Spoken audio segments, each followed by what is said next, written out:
चंद्र जी की जय।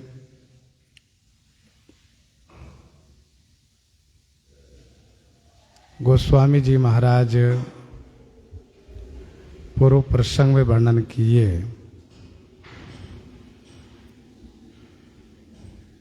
चित्रकूट में अयोध्या वासियों की सेवा में कंदमूल फल लेकर के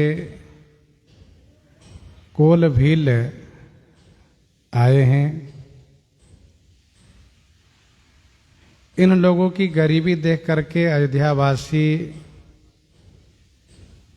इन्हें द्रव्य देने लगे हैं, तो इन लोगों ने द्रव्य लेना स्वीकार नहीं किए तथा धर्म पूर्वक बातें कह करके अयोध्या वासियों को आनंदित कर दिए।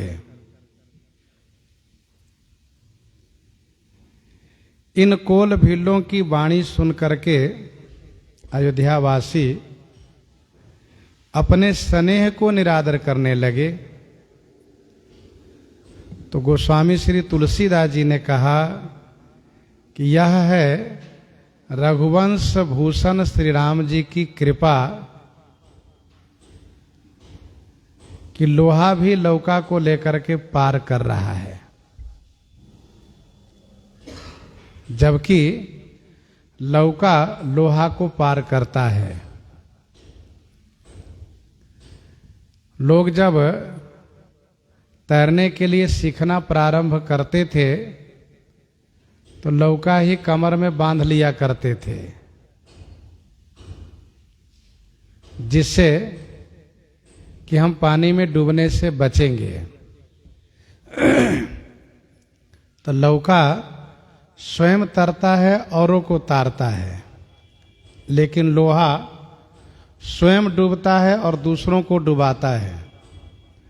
कोई लोहा और पत्थर अपने शरीर में बांध करके नदी पार करना चाहें तो वे नहीं कर सकते, वे डूब जाएंगे। तो श्री राम जी की कृपा से असंभव संभव होता है, अनहोनी होनी में बदल जाती है, कठिन कार्य सुगम हो जाया करता है।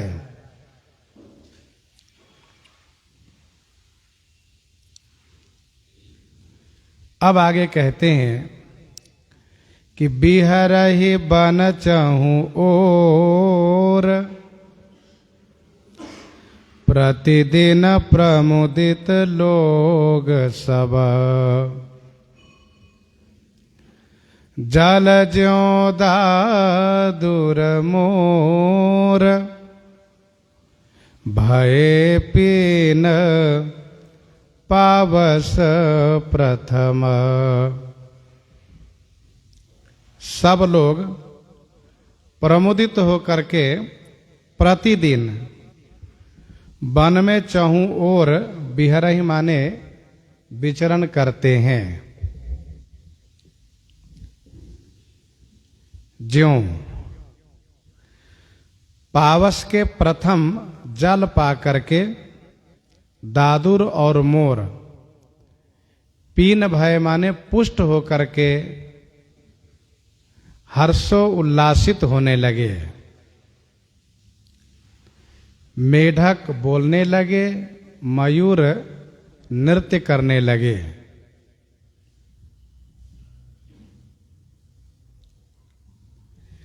बिहरहि बन चहु ओर प्रतिदिन प्रमुदित लोग सब। सब लोग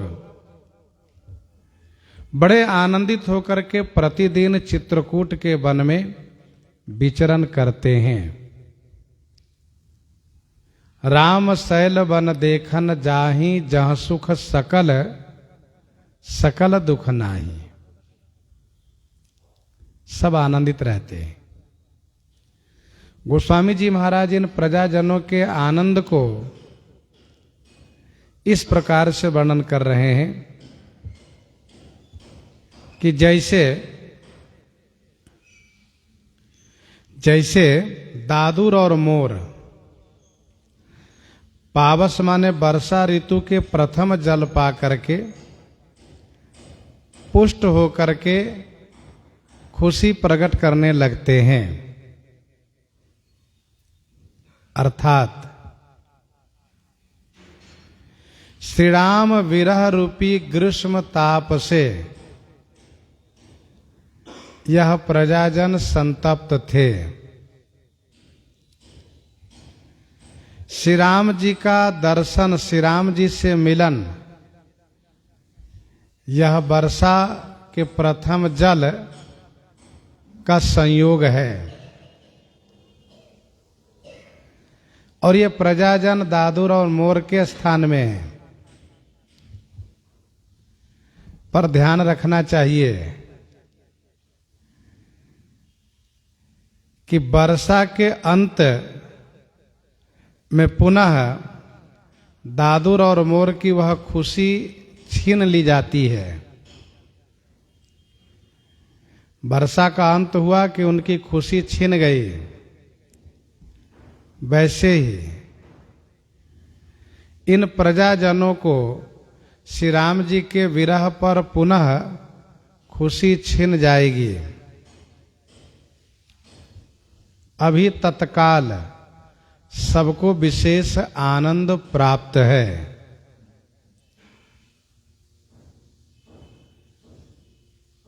ये मेढक और मोर ग्रीष्म के ताप से संतप्त रहते हैं।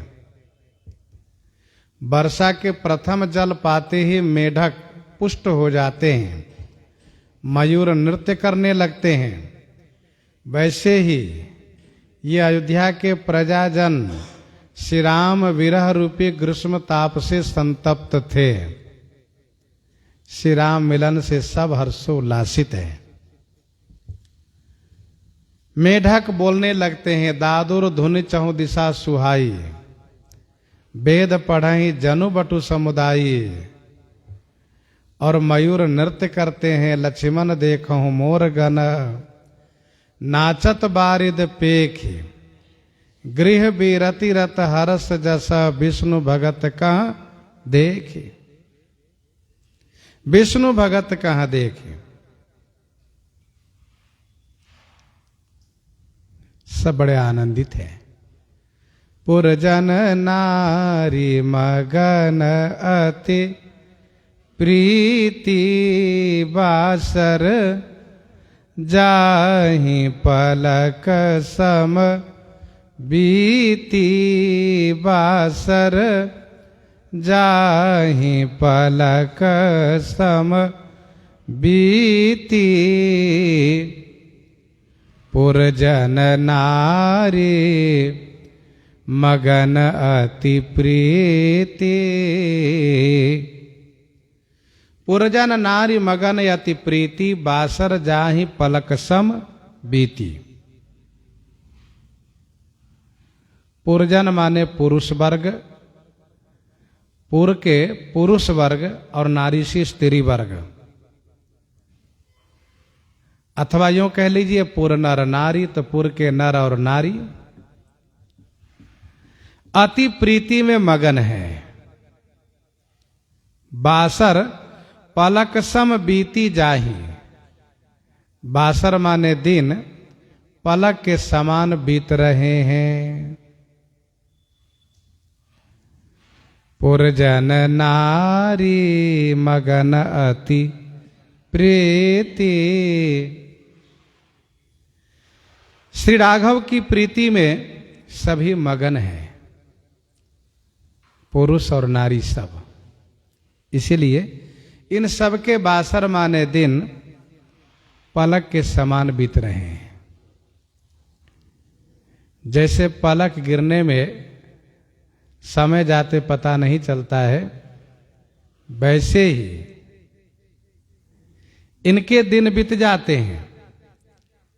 वास्तव में सुख के दिन बड़े छोटे होते हैं, बहुत जल्दी बीत जाते हैं,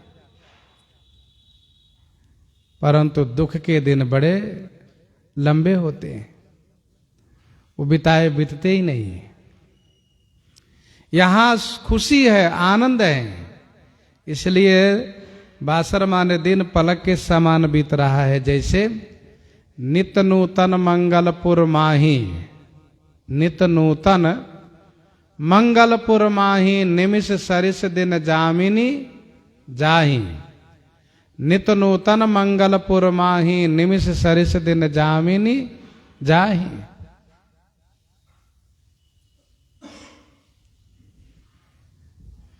ब्रह्मानंद मगन कपि सबके प्रभुपद प्रीति, जात न जाने दिवस तिन्ह गए मास खट बीती। गए बीती कछु दिन यही भांति, प्रमुदित पुरजन सकल बराती। तो खुशी के दिन बहुत जल्दी बीत जाते हैं। सिए सासु प्रति बेस बनाई, सादर करई सरिस सेवकाई। सादर करई सरिस सेवकाई। सिए सासु प्रति बेस बनाई। सिए सासु प्रति बेस बनाई, सादर करई सरिस सेवकाई। श्री सीता जी प्रत्येक सासू के लिए एक एक वेश बनाई है। सासू प्रति एक एक सास के लिए एक एक वेश बनाई है। सादर करई सरिस सेवकाई। सादर माने आदर पूर्वक, सभी को सरिस माने बराबर सेवा करती हैं। सिए सासु प्रति बेस बनाई। श्री सीता जी सभी सासुओं के लिए एक एक वेश बनाई। 700 सासुएं हैं, सबके लिए वेश बनाई है।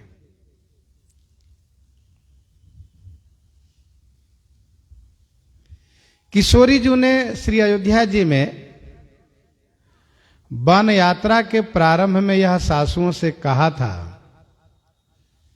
कि सेवा समय देव वन दिन्हा,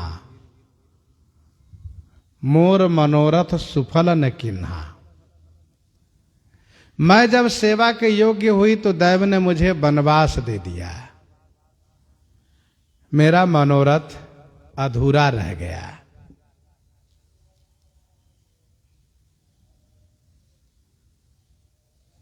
अब चित्रकूट में श्री किशोरी जी को मौका मिला है सासुओं की सेवा करने का, और सभी सासुओं के प्रति श्री किशोरी जी का बराबर भाव है, जैसे कि सभी सासुओं के हृदय में श्री किशोरी जी के प्रति बराबर वात्सल्य है, स्नेह है।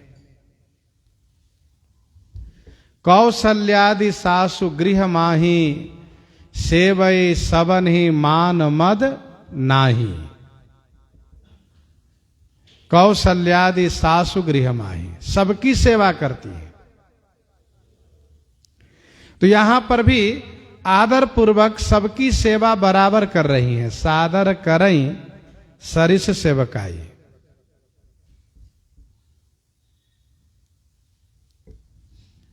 किसी को ये पता नहीं चल पा रहा है कि किशोरी जो दूसरी सासू की भी सेवा कर रही हैं।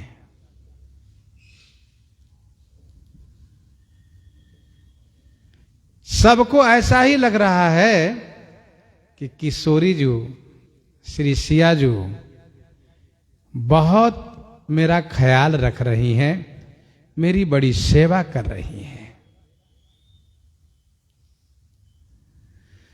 लखान मरम राम बिनु काहू लखान मरम राम बिनु काहू माया सब सिए माया माहू। राम बिनु काहू मरम न लखा। श्री राम जी के बिना किसी ने भी मरम नहीं लखा। मरम ने भेद रहस्य नहीं लखा। ऐसा हुआ कैसे? तो गोस्वामी जी कहते हैं कि जितनी माया संसार में है सभी माया श्री सीता जी की माया के अंतर्गत है। माया सब सिय माया माहू। इसलिए जब श्री सीता जी नहीं चाहेंगी तो कोई नहीं जान पाएगा। लखान मरम राम बिनु काहू। श्री सीता जी की यह जो ईश्वरता है, यह जो इनकी माया है, इसको सिवाय राम जी को छोड़ करके कोई नहीं जान पाया। श्री राम जी को यहां पर नाम इसलिए लिया गया कि श्री राम जी और श्री सीता जी तत्वतः एक ही हैं। जो राम जी हैं वह सीता जी हैं, जो सीता जी हैं वो राम जी हैं। गिरा रथ जल बीच सम कहियत भिन्न न भिन्न। दोनों एक ही हैं। इसीलिए श्री सीता जी का कार्य श्री राम जी से नहीं छुपा रह सकता और श्री राम जी का कार्य श्री सीता जी से भी नहीं छिपा हुआ रह सकता है।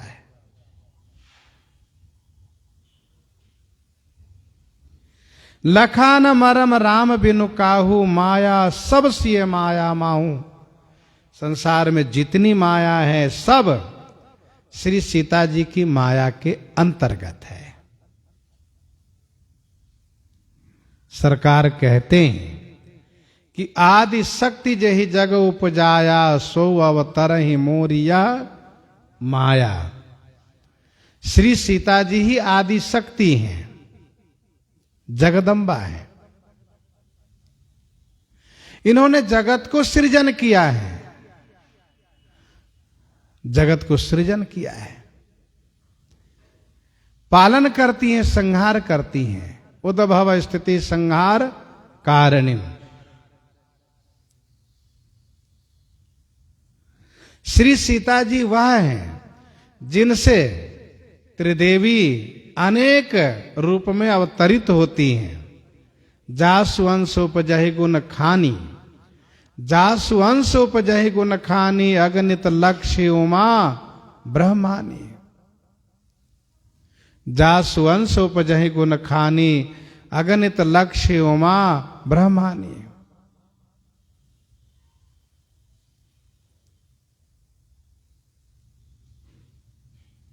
जिस लीला को श्री राम जी छुपाना चाहें उन्हें श्री सिया जी को छोड़ करके और कोई नहीं जान सकते।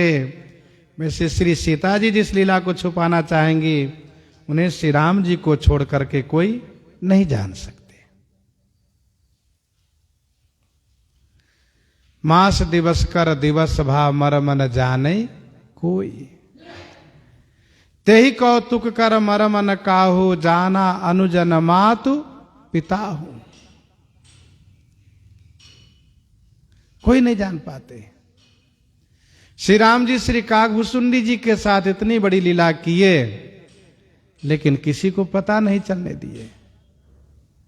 अनुज माता पिता कोई नहीं जान पाए।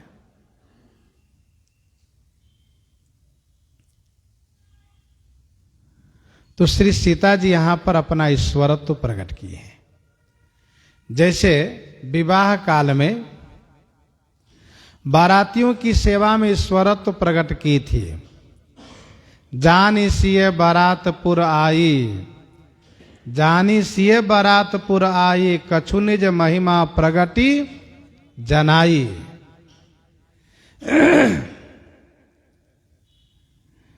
केवल श्री राम जी वहां जानते थे। सिए महिमा रघुनायक जाने।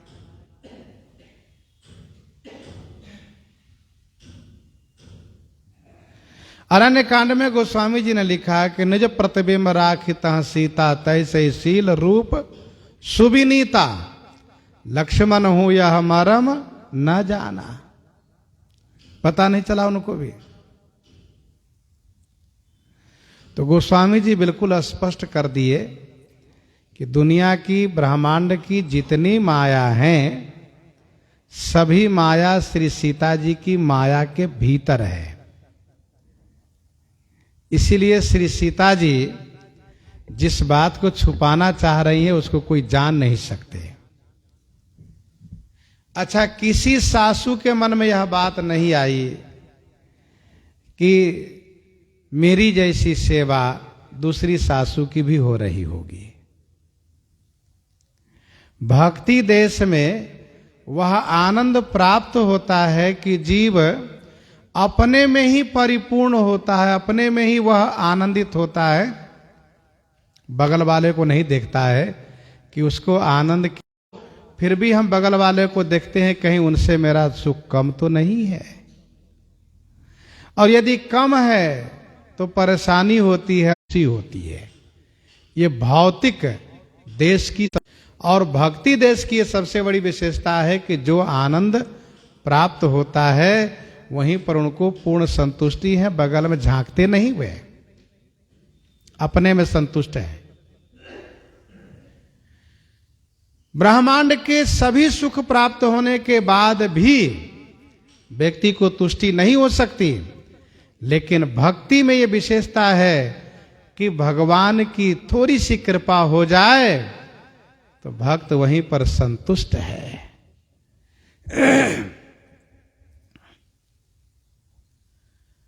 माया सबसे माया माहू, ध्यान दीजिएगा, सबकी अलग अलग माया है, सबकी अलग अलग माया है। मनुष्य की माया है, यहां न लागहि राउरी माया।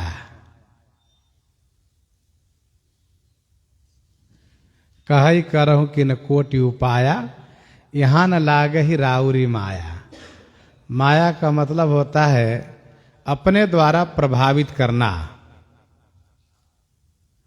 तो मनुष्य की माया के बारे में कहा, राक्षसों की माया अपनी अलग है।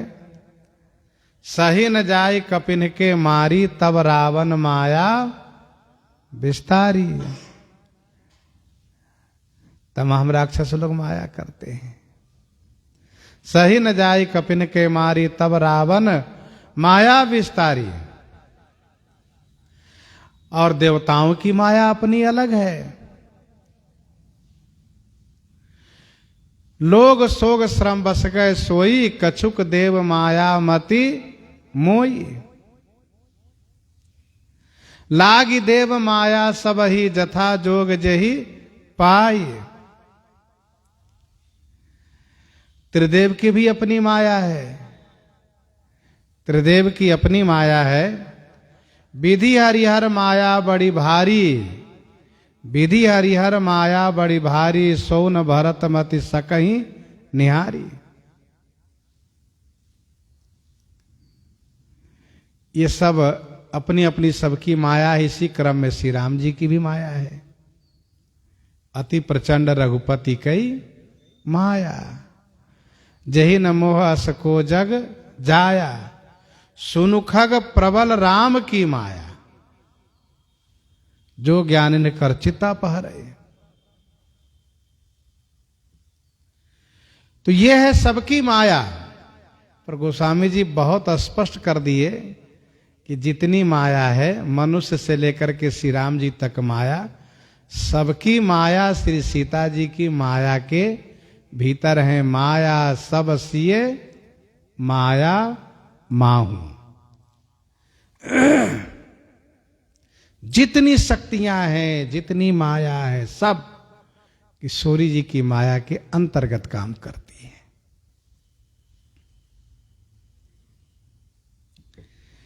सिए सासु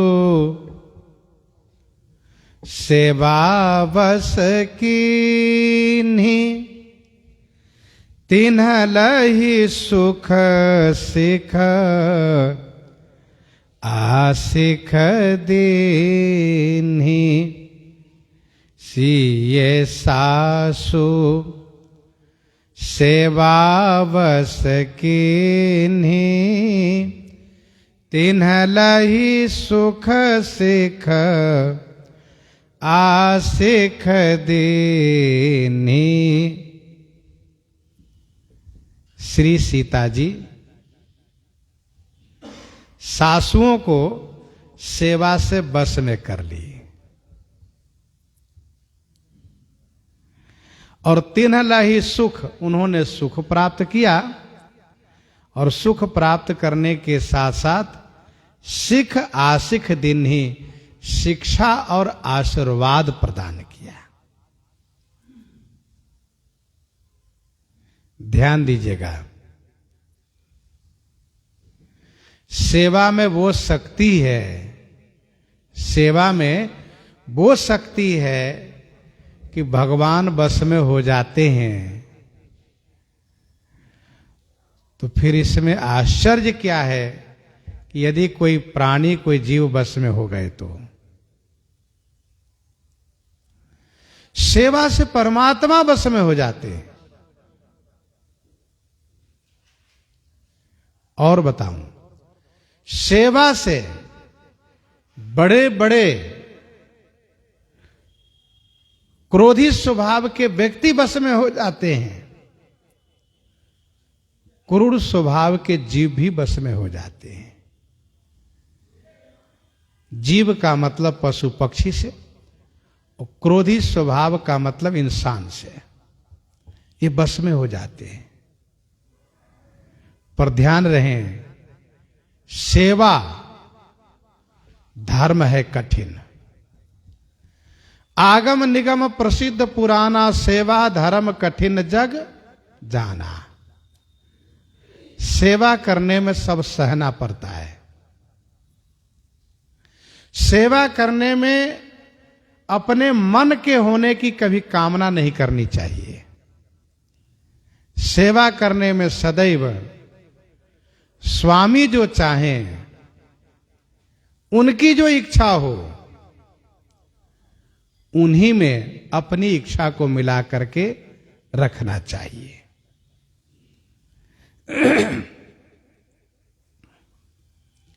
एक उदाहरण आप सुनिए। गीतावली बालकांड 69 पद में गोस्वामी जी ने लिखा है, महर्षि विश्वामित्र जी महाराज बड़े क्रोधी स्वभाव के हैं। उनको बहुत जल्दी गुस्सा आती है। भारतीय इतिहास में कुछ संत ऐसे हैं जो क्रोधी के नाम से जाने जाते हैं, जैसे कि श्री दुर्वासा जी, महर्षि विश्वामित्र जी। इन लोगों को, इन दोनों में क्रोध बहुत है। जहां प्रतिकूल बात हुई बस गुस्सा आ गई, और गुस्सा आ गई तो सामने वाले को बहुत भय लगता है, क्योंकि क्रोध का परिणाम भयावह होता है। ऐसे क्रोधी महर्षि विश्वामित्र जी को श्री राम जी, लक्ष्मण जी अपनी सेवा से बसीभूत कर लिए, बस में कर लिए। जबकि महर्षि विश्वामित्र जी के क्रोध से श्री गुरु वशिष्ठ जी के कहने पर श्री दशरथ जी महाराज डरने लगे थे।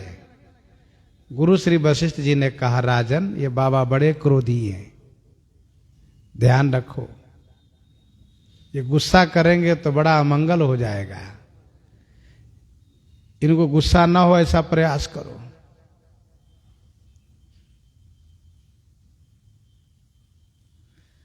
और श्री दशरथ जी महाराज कि मन में भय हो गया कहीं बाबा को क्रोध ना आ जाए। परंतु श्री राम जी ऐसी सेवा की है कि विश्वामित्र जी बिल्कुल अनुकूल हो गए, बिल्कुल अनुकूल हो गए। गोस्वामी जी ने वहां लिखा है, नीच ज्यों टहल करई, नीच ज्यों टहल करई, राखई रुख अनुसरई, कौशिक से कोही बस किए दोहु भाई हैं। श्री राम जी सुने थे कि गुरु जी महाराज पिताजी को यह समझा रहे थे कि राजन, बाबा बड़े क्रोधी, गुस्सा करते तो बहुत अमंगल होता, मेरे बेटों को मार डाले हैं, ये मेरे पुत्रों को मार दिए हैं। तो श्री राम जी ऐसी सेवा किए कि विश्वामित्र जी खुश हो गए, परम प्रसन्न हो गए। तो सेवा में वो गुण है, सेवा की विशेषता है, किसी को भी वश में किया जा सकता है। जब भगवान सर्वोपरि हैं, वो वश में हो जाते हैं, तो फिर और वश में हो जाते, इसमें आश्चर्य क्या है। सिय सासु सेवा बस कीनी, श्री सीता जी ने सासुओं को सेवा से अपने बस में कर लिए। दोहावली 390 में गोस्वामी जी ने बड़ा सुंदर भाव प्रस्तुत किया है। बाबा कहते हैं कि संसार में लोग बड़ा होना सब चाहते हैं। कैसे? कहा कि सासु ससुर गुरु मातु पितु, प्रभु भयो चाह सब कोई। सासु ससुर गुरु मातु पितु, प्रभु भयो चाह सब कोई। होनी दूजी ओर को सुजन सराहिए सोई। सास होने की कामना सबकी होती है। माता हो गई तो कहती है मैं सासू बनूंगी, मेरी बहू बड़ी सेवा करेगी। और आप अपनी सासू को कितना ख्याल रखती हो? कहा मेरी सासू का स्वभाव ठीक नहीं है। अच्छा, तुम्हारा स्वभाव बहुत ठीक। कहा? तो सासू होने की कामना सबकी होती है। कब? जब वो मां हो जाती है, तभी से ही। वैसे ही पुरुष भी पिता बनने के बाद तुरंत ससुर होने की कामना हो जाती है उनको। और मातु पितु, सासु ससुर गुरु, हाँ, गुरु बनने की इच्छा सबकी हो जाती है। जैसे ही हम चेला बन गए, बस अब हम भी गुरु बन जाए। क्यों? तो हमारी सेवा हमारे चेले करेंगे। आप अपने गुरु जी कैसी सेवा करते हो, सोचो। तो सासु ससुर गुरु मातु पितु, माता पिता बनने की इच्छा सबकी हो जाती है। विवाह होते ही अब एक ही कामना रहे कि माता पिता बने हम। अच्छा, चाहे वो सास ससुर बनना चाहे, चाहे गुरु बनना चाहे, चाहे माता पिता बनना चाहे, केवल इसी स्वार्थ के लिए कि मेरा बहुत ख्याल रखेंगे, मेरी बड़ी सेवा करेंगे, इसी स्वार्थ से,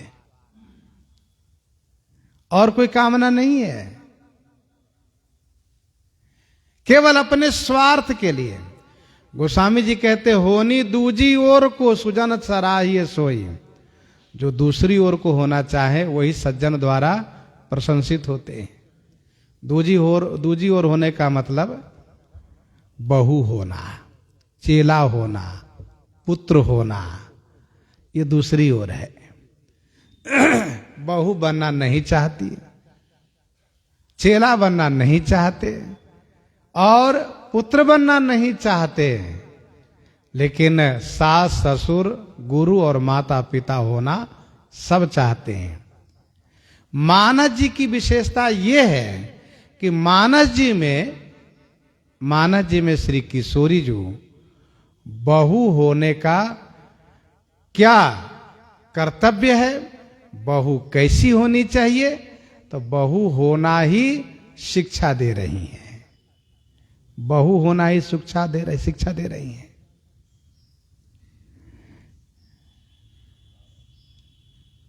अब कोई ये कहे कि हम तो बहुत बड़े घर से आई हैं, पढ़ी लिखी हैं, सेवा कराना हो तो नौकर नौकरानी रख लो, तो ये बहू होना उनके संस्कार में नहीं है। बेटा कहे कि हम तो पढ़ लिख लिए, अब सर्विस नौकरी करते हैं, हम सेवा नहीं करेंगे, सेवा कराना हो तो नौकर रख देते हैं, तो ये बेटे होने का संस्कार उनमें नहीं आया। चेला कहे कि यदि हम अब बड़े प्रतिष्ठित हो गए, सम्मानित हो गए, महाराज बन गए, तो हम नौकर रख देते हैं सेवा के लिए, ये चेले होने का कर्तव्य नहीं पूरा किए। गोस्वामी जी ने कहा, होनी दूजी ओर को सुजन सराहिए सोई। श्री सीता जी सेवा कर रही हैं और सेवा से सभी सासुओं को बस में कर लिया। सब सासुएं यही सोचती हैं कि आहा बहू हो तो ऐसी। जो विधि जन्म देई करी छोहु,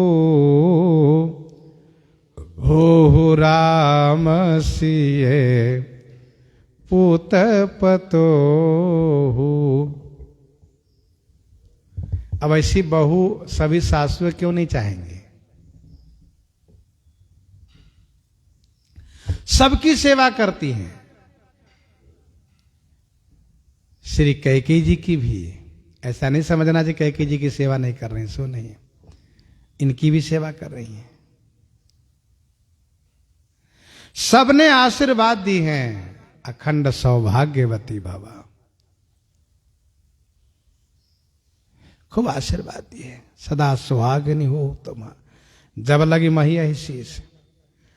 अब गोस्वामी जी एक बात कहते हैं कि श्री सीता जी सेवा तो कर रही हैं, पर महारानी श्री कैकेयी जी बहुत पश्चाताप कर रही हैं, ग्लानि कर रही हैं। लखि सिय सहित सरल दो भाई, कुटिल रानी पछितानी अघाई। लखि सिय सहित सरल दो भाई। सिय सहित दोनों भाई को सरलता देख करके, सीधापन देख करके कुटिल रानी श्री कैकेयी जी अघाई माने भरपूर, पछतानी माने पछता रही हैं।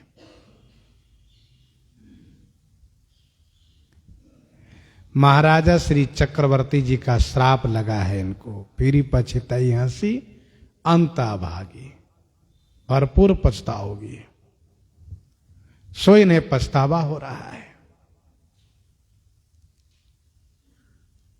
लखि सिय सहित सरल दो भाई, दोनों भाई के सहित, श्री सीता जी के सहित दोनों भाई को सरलता देख करके, बेटा राम सबको छोड़ करके पहले मुझसे मिला और मुझे सांत्वना दिया, मुझे समझाया, और बहू सीता किस प्रकार से मेरी सेवा में हमेशा लगी रहती है। बेटा लक्ष्मण बड़ा ख्याल रखता है। एक मैं हूं कि मैंने अपनी ओर से सब बिगाड़ लिया। मैंने इनके प्रति न जाने क्या क्या सोचा, मेरी बुद्धि मारी गई थी, पर आज अब पता चला जैसे ये तीनों पहले थे वैसे आज भी है। मेरी बुद्धि मारी गई थी। ये दुष्ट मंथरा कहती थी कि रहा प्रथम, पहले ऐसा प्रेम था आपके प्रति इन लोगों का, अब ते दिन बीते, समो फिरे रिपु हो ही पीरीते। उसकी बात में मैं आ गई। पर मेरा राम तो जैसा पहला था वैसे पहले था वैसे आज भी है। मेरी बहू सीता जैसे पहले थी वैसे आज भी है। दोहाबली 395 में गोस्वामी जी ने लिखा कि भलो भलो सो छल किए जन्म कनौड़ो होई। श्रीपति सिर तुलसी लसती बलि बावन गति सोई। अब ध्यान दीजिएगा, अच्छे लोगों के साथ छल कपट करने वाले को जीवन भर सिर झुका के रहना पड़ता है। जो निश्चल हैं, जो अच्छे हैं, उनसे कभी भूल कर भी छल नहीं करना चाहिए। उनसे निश्चलता पूर्वक व्यवहार करना चाहिए, नहीं तो जीवन भर सिर झुकाना पड़ता है सामने पड़ने पर। गोस्वामी जी ने कहा भगवान विष्णु भगवान हो करके, इतने बड़े हो करके छल किए वृंदा के साथ। परिणाम क्या हुआ देखिए, उनको संकुचित होना पड़ा और भगवान बावन राजा बलि के साथ छल किए। तो क्या भगवान भी छल करते हैं? एक प्रश्न उठता है मन में।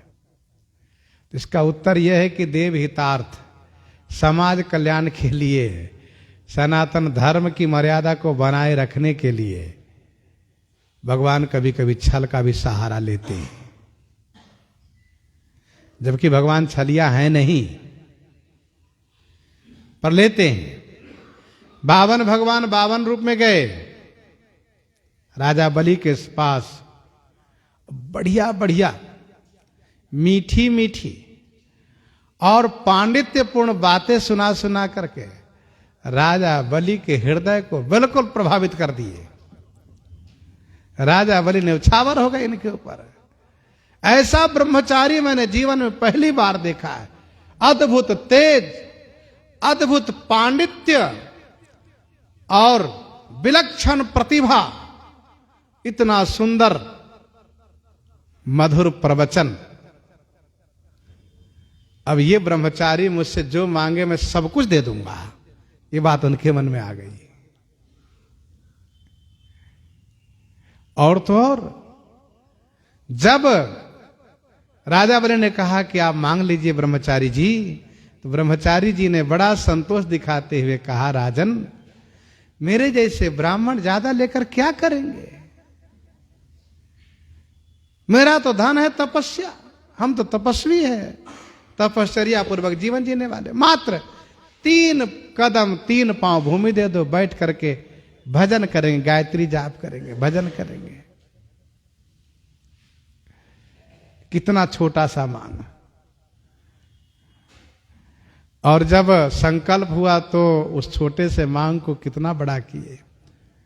बाद में भगवान बावन इतने बड़े होकर के विराट स्वरूप में होकर के डांटने लगे राजा बलि को, और गरुड़फाल से बांध लिए, बंदी बना लिए, बहुत फटकार लगाए।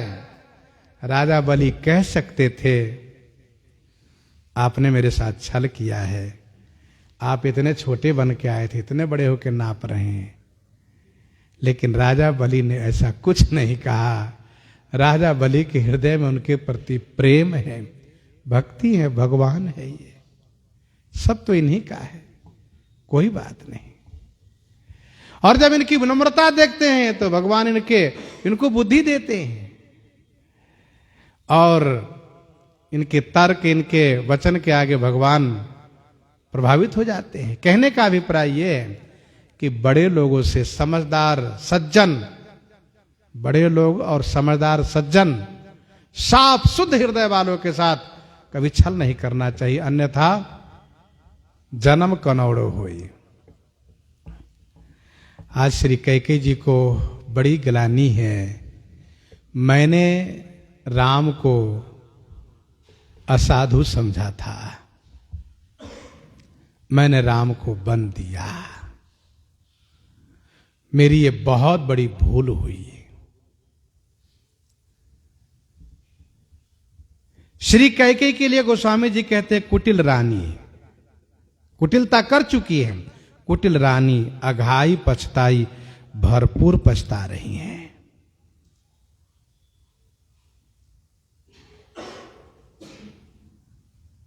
बड़ों के साथ छल करने पर पछताना ही पड़ता है। भक्तमाल जी 159 कवित्त में, भक्तमाल जी के 159 कवित्त में स्वामी प्रियादास जी ने लिखा है, श्री जयदेव जी महाराज जिस राजा के पास रहते थे, उस राजा के रानी के भाई का स्वर्गवास हुआ तो उनकी भाभी सती हो गई। यह सूचना मिली रानी को तो रानी बहुत दुख प्रकट करने लगी और भाभी की प्रशंसा करने लगी। तो श्री जयदेव जी की धर्म पत्नी श्री पद्मावती जी ने कहा, महारानी इसको सच्चा प्रेम नहीं कहते। किसको? पति के मृत्यु पर उनके साथ चिता में सहगमन करना, इसको सच्चा प्रेम नहीं कहते। सच्चा प्रेम कहते किसे हैं? कहा कि सच्चा प्रेम उसे कहते हैं कि पति के मृत्यु का समाचार सुनते ही तुरंत मृत्यु हो जाना। पति के मृत्यु का समाचार सुनते ही मृत्यु हो जाना, यह सच्चा प्रेम कहलाता है। तो रानी के मन में चीड़ हो गई और उन्होंने अपने पति को अपने अनुकूल बनाया और यह कार्य करने के लिए उनको बाध्य किया। बगीचे में स्वामी जयदेव जी को ले जाकर के वहां से सूचना भेजवाया कि श्री जयदेव जी महाराज का स्वर्गवास हो गया है। रानी झूठे ही नाटक करके रोने लगी। तो श्री पद्मावती जी ने कहा, रानी क्यों रोती हो? मेरे स्वामी सुरक्षित है, स्वस्थ हैं, तुम्हें झूठी खबर दी है इसने। तो रानी संकुचित हो गई, लेकिन कुछ महीनों के बाद फिर वही कार्य किया। तब श्री पद्मावती जी जान चुकी थी कि ये मेरी परीक्षा लेना चाहती है। कहा ऐसी बात है। तो जैसे ही खबर आई कि श्री जयदेव जी का शरीर छूट गया है, वैसे ही इन्होंने शरीर छोड़ दिया तुरंत। अब तो ये बात सच्ची हो गई। रानी के होश उड़ गए। राजा आए, विलाप करने लगे, मेरी बड़ी भूल हुई, मैंने रानी की बात में आकर के ऐसे संत के साथ छल किया है।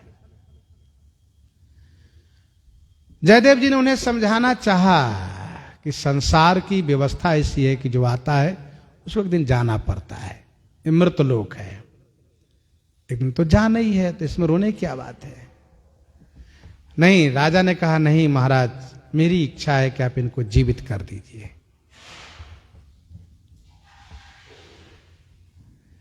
श्री जयदेव जी ने कहा, ऐसी बात है तो कोई बात नहीं। राजा ने कहा, यदि जीवित नहीं करेंगे तो मैं जीवित नहीं रहूंगा, ये मेरा प्रण है। तो श्री जयदेव जी ने गीत गोविंद सुना करके श्री पद्मावती जी को जीवित किया। अब राजा बड़े संकुचित हो गए, लज्जित हो गए, संकुचित रहने लगे। तो जयदेव जी महाराज वहां से श्री पद्मावती जी के साथ लेकर के प्रस्थान कर गए। कहने का अभिप्राय यह है कि अच्छे सज्जन महापुरुष से छल करने वाले को पछताना ही पड़ता है। अवनि जमहि जाचति कैकेयी, महीन बीच विधि मीचन देई। अवनि जमहि जाचति कैकेयी, महीन बीच विधि मीचन देई। बहुत संकुचित अवस्था में लज्जित होकर के, ग्लानिग्रस्त होकर के श्री कैकेयी जी अवनि माने भूमि से और जमहि माने यमराज से याचना करती हैं, हे पृथ्वी आप फट जाइए, मैं समा जाऊं। हे जमराज मुझे बुला लीजिए, मैं मुंह दिखाने लायक नहीं हूं, मैं सेवा कराने लायक नहीं हूं, मैं जीवित नहीं रहना चाहती हूं, मेरी मृत्यु हो, आप मेरी प्रार्थना सुनिए। लेकिन मही न बीच, मही माने पृथ्वी, बीच नहीं देते, और विधि माने दैव, विधि माने विधना, दैव मृत्यु नहीं देते। पृथ्वी बीच नहीं देती, फटती नहीं है, और विधि दैव ये मृत्यु नहीं देते। ध्यान दीजिएगा, जीवन में बुरा हो जाए तो उसको प्रायश्चित करके ही शुद्धि करने में उचित है, न कि आत्महत्या करना। श्री कैकेयी जी जमराज से भूमि से मृत्यु मांग रही हैं। गरई गलानी कुटिल कैकेयी, काहि कहे कही दूषण देई। अब नाम भी ले तो किसका नाम ले कि मंथरा के चक्कर में मैं पड़ गई, बोले भी तो कैसे, आप तो रानी है ना। अवनी भूमि से याचना करती है पृथ्वी, आप तो पृथ्वी है ना, हे पृथ्वी देवी, आपका एक नाम अवनी है, अवनी माने रक्षा, आप मेरी मृत्यु देकर के मेरी रक्षा कर लीजिए, मैं मुंह नहीं दिखाना चाहती हूं।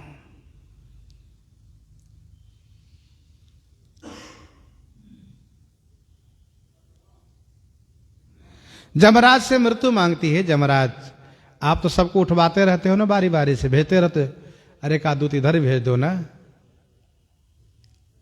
मैं नहीं जीवित रहना चाहती हूं। लेकिन श्री राम जी चाहते हैं जीवित रहें, माता कैकेयी की जिंदगी रहें, श्री राम जी चाहते हैं। जमराज में हिम्मत नहीं कि उठा ले इनको, पृथ्वी नहीं मार सकती, जगह नहीं दे सकती। श्री राम जी चाहते हैं माता कैकेयी रहें। अच्छा, श्री राम जी ये भी सोचते हैं इनके द्वारा बड़ा उपकार हो रहा है, दैव ने इनको माध्यम बनाया, लेकिन इनके द्वारा बड़ा उपकार हो रहा है। अपजस, निंदा, बुराई, कलंक सुन सह करके भी देश का हित करें, राष्ट्र का हित करें, तो उनकी मृत्यु कैसे हो जाए।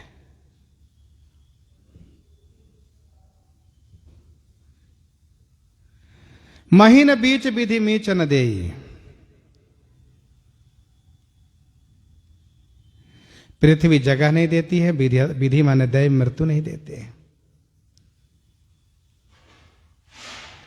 एक संत ने कहा कि अर्थ इसका ऐसा भी किया जा सकता है, श्री कैकेयी ने पृथ्वी और जमराज से मृत्यु मांगी, मृत्यु नहीं मिली, तो विधि से कहा, हे विधाता, देखिए ये लोग हमें मृत्यु भी नहीं दे रहे हैं। पर पहले अर्थ में भी रोचकता बढ़िया है। यहां विधि का अर्थ ब्रह्मा जी नहीं बल्कि दैव, जिसे हम अपना भाग्य कहते हैं। अब गोस्वामी जी कहते हैं, लोकहु वेद विदित कवि कहि, लोकहु वेद विदित कवि कहि, राम विमुख थल नरक न लहि, राम विमुख थल नरक न लहि। लोक कहूं वेद विदित कवि कहें, लोक और वेद में यह बात विदित है, कवि कहें माने कवि लोग कहते हैं कि राम विमुख थल नरक न लहि, श्री राम जी से विमुख होने वाला नरक में भी थल नहीं पाता है। जमराज की हिम्मत नहीं है कि राम विमुख को अपने यहां रख ले। यह एक शिक्षा है, गोस्वामी जी शिक्षा दे रहे हैं। लोक कहूं वेद विदित कभी कहें, लोक और वेद में विदित माने विख्यात है। कभी लोग कहते हैं श्री राम से विमुख होने वाले को नरक में भी जगह नहीं मिलती है। गोस्वामी तुलसीदास जी मानस जी की रचना शुरू किए, मानस जी लिखने लगे तो कह दिए कि हे रघुनाथ जी मैं आपका दास हूं। कह तो दिए, पर गोस्वामी जी डर गए। ना बाबा ना, मैं आपका दास कैसे कहला सकता हूं, ये तो मेरा बड़ा अपराध माना जाएगा। हाँ हूं कहावत सब कहता राम सहत उपहास, साहिब सीतानाथ सेवक तुलसीदास। अब इसके बाद गोस्वामी जी कहते हैं महाराज हे रघुनंदन, अति बड़ी मोरी ढिठाई खोरी, और सुनी अघ नर कहूं नाक सकोरी। ये मेरी बड़ी धृष्टता है। मैं लोगों से कहवाता हूं, मैं खुद कहता हूं मैं राम जी का दास हूं। लोग कहते तुलसीदास रामदास हैं। ये तो मेरी बड़ी ढिठाई है। कहां सीतापति जैसे स्वामी और कहां तुलसीदास जैसे दास। मेरी इस ढिठाई को सुन करके पाप और नरक दोनों नाक सिकुराते हैं, नाक सिकुराते हैं, भाव सिकुराते हैं। ना ना तुलसीदास को मैंने रखूंगा। इसके बाद भी गोस्वामी जी ने कुछ कहा। मैं तो बहुत डरा हुआ था, लेकिन श्री राम जी की ओर देखा तो मेरे राम जी मुस्कुराते हुए नजर आए, मेरे राघव मुस्कुराते हुए नजर आए।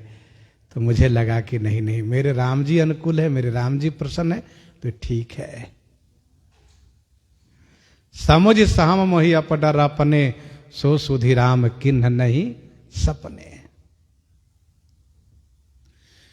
तो कहने का भाव यह है कि राम विमुख थल नरकन लहै। श्री राम से विरोध करने वाले को सब जग ताहि अनल हुत ताता, जो रघुबीर विमुख सुनु भ्राता। माता कैकेयी को श्री राम जी भले ही प्रेम करते हैं, मानते हैं। श्री कैकेयी जी भी श्री राम जी को बहुत दुलराती हैं, लेकिन संसार में लोगों ने इनको परित्याग किया। क्यों? इन्होंने श्री राम जी को वन भेजा इसलिए। जयंत की वो दुर्गति हुई जिन्होंने श्री राम जी से विरोध किया, तो कि उनको बहुत कष्ट सहना पड़ा। गोस्वामी जी ने दोहावली में लिखा है 71 और 73 में, 71, 72, 73 में, बिंधन ईंधन पाइए, बिंधन ईंधन पाइए, सायर जुरई न नीर, परे उपास कुबेर गृह, जो विपक्ष रघुवीर, जो विपक्ष रघुवीर। बरसा को गोबर भयो, को चाहि को करई प्रीति, तुलसी तो अनुभव ही अब, राम विमुख की रीति, राम विमुख की रीति। विंध्याचल में जाओगे लकड़ी नहीं मिलेगी, कहीं भी जंगल में। सागर किनारे रहोगे एक बूंद पानी नहीं मिलेगा। कुबेर के घर चले जाओगे ना, खाने का एक छटाक अन्न नहीं मिलेगा। ये कब कहा? राम जी से विमुख होने पर। गोस्वामी जी कहते हैं वर्षा काल में देखते हो गोबर की क्या दुर्दशा हो जाती है। वर्षा काल में गोबर की क्या दुर्दशा हो जाती है। जहां पड़ा वहीं फैला है, बिखरा हुआ है। वैसे ही जैसे वर्षा गोबर कोई नहीं चाहता है, अन्य समय रोड पर गोबर पड़े हो, किनारे कहीं हो, उसको उठाकर तुरंत लोग कंडी बना लेते हैं, रख देते, सूख जाएगा, करसी हो जाएगी। लेकिन वर्षा गोबर कोई नहीं चाहता। बस समझ लो राम जी से विमुख हुए तो वर्षा के गोबर हो गए। तो राम विमुख थल नरक न लहई, ये श्री कैकेयी जी का पछतावा। अब गोस्वामी जी कहते हैं यह संसौ सबके मन माही, राम गवन विधि अवध की नाही। यह संसौ सबके मन माही, राम गवन विधि अवध की नाही। सबके मन माही यह संशय, सभी के मन में यह संशय है कि हे विधि, हे विधाता, हे दैव, श्री राम अवध गवन की नाही। श्री राम जी अयोध्या जी को गवन करेंगे कि नहीं, ये संशय है। क्यों? इसलिए कि श्री राम जी दूसरे दिन ही गुरु जी से कह रहे थे कि आप लोग चले जाइए। गुरु जी ने कहा 2 दिन और रहने दीजिए, लेकिन अब तो इस बीच में कोई चर्चा ही नहीं हुई। 4 दिन पूरे हो जाएंगे तो श्री राम जी फिर गुरु जी से कहें गुरुदेव, हे गुरुदेव 4 दिन हो गए, अब चले जाइए। तो फिर क्या होगा? गुरु जी कहेंगे भैया अब चलो हम सब चलते हैं। इसीलिए सब विधि से कहते हैं कि हे विधाता, हे दैव, ये बताइए श्री राम जी अयोध्या जाएंगे कि नहीं, उनका श्री अवध में गवन होगा कि नहीं, उनका गवन होगा कि नहीं, ये संशय है।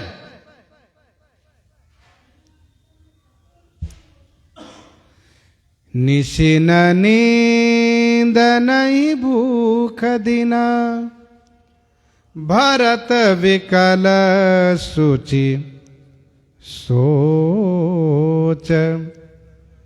नीच कीच बीच मगन जस, मी नहीं सलिल संकोच। निशिन नींद नहीं भूख दिन, भरत विकल सूचि सोच। श्री भरत सूची सोच में व्याकुल रहते हैं।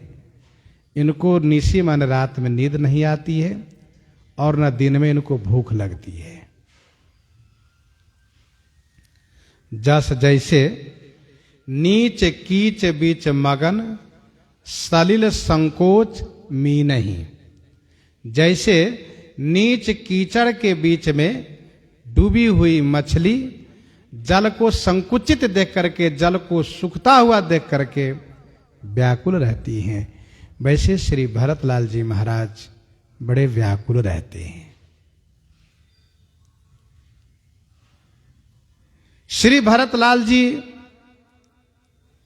दिन रात विकल हैं, न दिन में भूख लगती है न रात को नींद आती है।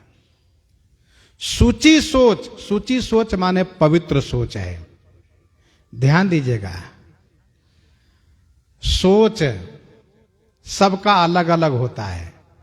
कोई पवित्र सोच में दुखी है तो कोई अपवित्र सोच में दुखी है।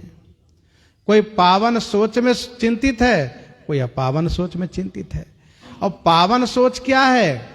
तो पावन सोच यह है कि हम देश के लिए, राष्ट्र के लिए, धर्म के लिए जब हम सोच कर रहे हैं तो यह पावन सोच है। समाज के लिए, लोगों को भला कैसे, उसके लिए सोच कर रहे हैं, ये पावन सोच है। और हम दूसरों की हानि करने के लिए, इसका नाश कैसे हो, इसका अंत कैसे हो, और इनको हम कैसे समाप्त करें, इन सब बारे में अपने पेट भरने के लिए, अपने लिए निजी स्वार्थ से जिसका सोच है, वो सोच असूची सोच है, अपावन सोच है। श्रमित भूप निद्रा अति आई, अशोक में सोव सोच अधिकाई। बड़ा सोच है तपस्वी उस कपटी मुनि को, पर उसका अपावन सोच है, पावन नहीं है।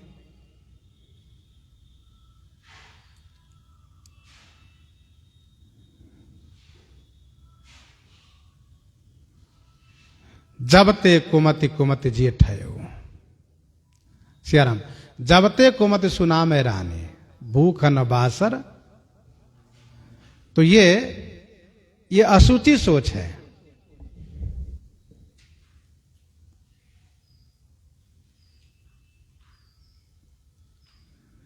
तो पवित्र सोच में श्री भरतलाल जी महाराज मगन है, डूबे हुए हैं।